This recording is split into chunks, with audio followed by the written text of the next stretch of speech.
berita korban dinyatakan sudah meninggal dunia.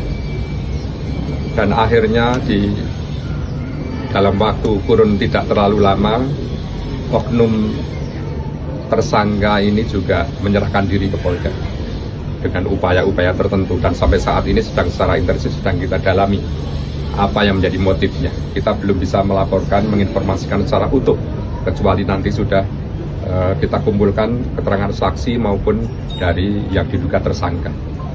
Pastinya tindakannya tegas. Dalam minggu ini kami upayakan sudah ada proses PTDH. Dalam minggu ini setidak-tidaknya sampai 7 hari ke depan saya sudah melaporkan ke pimpinan Polri dan juga dari pusat juga. Ini tindakan yang harus tegas kepada siapapun yang menghalang-halangi penegakan hukum yang sangat mulia ini. Kemudian tentunya kami juga memohon kepada media di dalam konteks penulisan berita tidak terlalu dibesar-besarkan sebagaimana yang pagi ini juga sudah muncul di pemberitaan.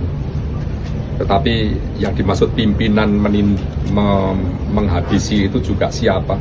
Tapi saya sampaikan di sini bahwa memang di satu Polres, di satu satuan sebenarnya antara aparat penegak hukum dalam hal ini seorang Kasat memang sangat dekat dengan seorang Kabang karena bagian dari struktur organisasi.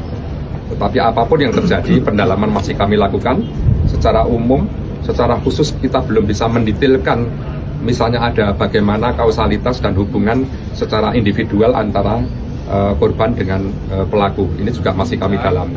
Seorang yatim dan bapaknya sudah meninggal sejak kecil dan beliau hanya diasuh ibu, dan pastinya karirnya sangat bagus karena dari perjalanan karirnya sangat hebat. Almarhum ini anak yang baik, anak yang juga respect, loyalnya tinggi, sehingga begitu saya perintahkan untuk tumpas habis tambang ilegal terutama yang marak yaitu galian C yang tanpa izin atau apapun yang tanpa izin, dia sudah mempunyai prestasi tinggi di bulan terakhir ini. Laporan hasilnya juga sudah ada pada kami. Apresiasi kepada yang bersangkutan juga sudah kami lakukan. Ya, seperti itu kira-kira. Jenderal, apakah pelaku itu membacking tambang ilegal atau bagaimana, Jenderal? Kalau kami terlalu prematur menyampaikan itu karena hubungan kedua perwira ini juga masih kami dalami seperti apa selama ini.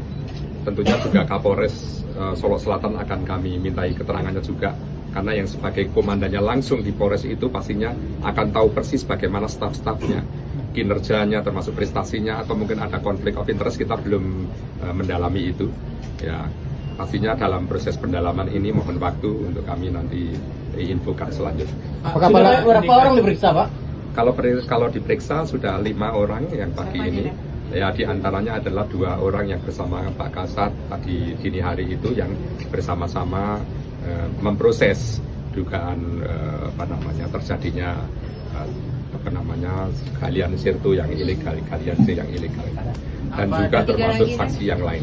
Saksi yang lain termasuk korban, termasuk pelaku, saksi pelaku, Pak Kapolres, dan juga nanti akan berkembang, nanti akan cukup banyak ya. Kawan-kawannya yang mungkin selama ini dalam rangka menegakkan hukum walaupun tidak di TKP, nanti pasti akan kita juga Saat kejadian Pak Kapolres di mana? ada di rumah dinas. Karena kalau kejadiannya di tempat parkir, tapi Pak Kapolresnya posisinya di rumah dinas.